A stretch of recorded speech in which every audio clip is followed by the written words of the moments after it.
I remember the night clearly because the house was too quiet. I was sitting at the kitchen table long after dinner, staring at a cup of tea that had gone cold. My hands were wrapped around it, but I wasn't drinking. My wife had passed a few months earlier, and that night, for the first time, I felt something break inside me.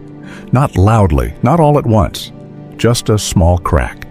I realized I had no one left to tell about my day, no one to hear the small things. And what hurt most was knowing how long I had lived like that without noticing. I'm 77 now. When I was younger, I believed being strong meant keeping everything inside. That's what I was taught, without anyone ever saying it out loud. You work, you provide, you don't complain, you don't slow down, you don't talk about what hurts, you just keep going. Somewhere along the way, I made that my whole life. I grew up in a house where mornings started early. My father left before the sun came up, and my mother had breakfast ready even if no one spoke much. There wasn't anger in the house. There just wasn't much talking. If something was wrong, you fixed it yourself. If you couldn't fix it, you carried it quietly. I thought that was normal. I thought that was what grown men did. When I was in my 20s, I got my first steady job. It wasn't special. It paid the bills. That was enough. I married young. We didn't have much money, but we had energy. We ate simple meals, sat close on the couch, and talked about small plans. I loved her deeply, but even then, I didn't know how to say much about it. I showed love by working longer hours, by coming home tired, by fixing things around the house. I thought that was strength. Life settled into routines. Wake up, work, come home, eat, sleep. Weekends were for chores and errands. Sometimes friends came over. We laughed, but not about anything serious. If something bothered me, I brushed it off. If my wife asked if I was okay, I said yes, even when I wasn't. I didn't want to burden her. That's what I told myself. Years moved quietly. We had children. Suddenly, time felt faster. Mornings became rushed. Evenings became short. I worked more, not because I loved the job, but because it felt right to be busy, to be needed. I missed some school events. I missed some dinners. I told myself there would be time later. I was being strong. That's what mattered. At the table, I often sat quietly. I listened more than I spoke. I thought silence meant peace. But sometimes it was just silence. After dinner, I washed my plate, watched a bit of television, and went to bed. My wife would ask about my day. I would give her the basics. Nothing more. She stopped asking detailed questions after a while. I didn't notice when that happened. The kids grew. Their voices changed. Their interests changed. I was proud of them, but I didn't say it often. I assumed they knew. I believed providing a roof and food was the loudest way to say, I care. When they struggled, I offered solutions instead of listening. I thought that was helping. Time has a strange way of moving. One day you're busy, and the next day, years are gone. I didn't notice myself aging. I didn't notice my wife getting quieter. I didn't notice how often I chose work over sitting with her. We were together every day, but we weren't always close. The first real turning point came when my mother died. I was in my 40s. At the funeral, people cried. I didn't. I stood there, hands folded, feeling empty, but steady. People told me I was strong. I nodded. Inside, I wanted to say something about how much I missed her already, how I wished I had talked to her more as an adult, but I didn't. I went back to work the next week. Life continued. My father passed a few years later. Same thing. Quiet sadness, no tears, no long conversations. I handled the paperwork.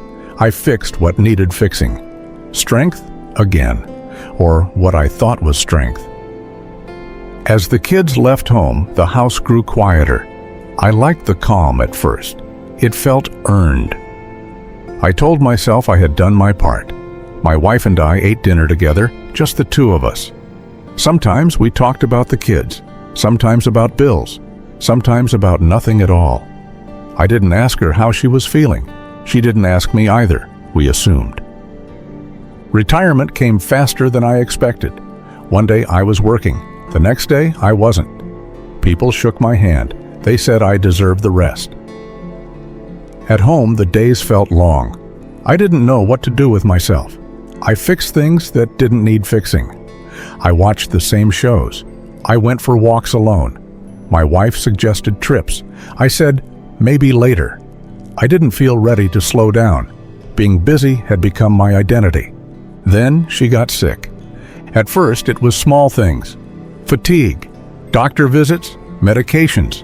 I stayed calm. I organized appointments. I drove her everywhere. I did what needed to be done. I didn't talk about my fear. I didn't talk about how scared I was of losing her. I thought staying calm would help her. I thought being strong meant not letting her see me worry. As the illness grew worse, our conversations changed. She talked more. She told me things about her worries, her regrets, her memories. I listened. I nodded. I held her hand. But I didn't always open up in return. Even then, I was careful, controlled. The day she died was quiet. Too quiet. After the funeral, people came by for a while. Then they went back to their lives. I stayed in the house. I kept her things where they were. I sat in the same chair every evening. That's when the silence became heavy. I started thinking about all the moments I had passed through without really being there. All the time she might have wanted more words from me, more honesty, more softness. I remembered times she asked simple questions like, "Are you happy?" And I answered without thinking, "Of course." Sitting alone at night, I realized how tired I was of being strong. I realized how many feelings I had carried quietly, thinking that was the right thing to do. I wasn't angry at myself, just sad. Sad for the man I had been, always holding things in. One afternoon, my son called. We talked about the weather, about small things. When the call was about to end, I felt a pause. Normally, I would have said goodbye. Instead, I told him I missed him. There was silence on the line. Then he said he missed me too. His voice sounded different, softer. That small moment stayed with me. I began to notice time again, how mornings felt slower, how nights felt longer, how memories came without warning. I thought about friends I hadn't called in years, about words I had never said, about how strength had become a wall instead of support. I don't think being strong is wrong, but I think I misunderstood it. I thought strength meant carrying everything alone. I thought it meant silence. Now, at this age, I see strength differently. It can be sitting with someone and saying, "You're tired." It can be admitting you're afraid. It can be picking up the phone. If I could go back, I wouldn't work less just for the sake of it. I would talk more. I would sit longer at the table. I would ask deeper questions and wait for the answers. I would tell the people I loved what they meant to me, even if it felt uncomfortable. Time doesn't announce itself when it's passing. It just goes. One day you look back and realize how much was left unsaid. That's what I wish I had understood earlier. If you're listening to this and there's someone you haven't talked to in a while, someone you think about but never call, maybe tonight is a good time. Not to fix anything, just to speak, just to listen. I don't have lessons to teach. I only have this regret, shared quietly. Life is shorter than it feels when you're busy being strong. If you want, you can leave a comment and tell your own story, or share this with someone who might need to hear it. And if you choose to subscribe, maybe we can sit here together again, talking late at night while there's still time.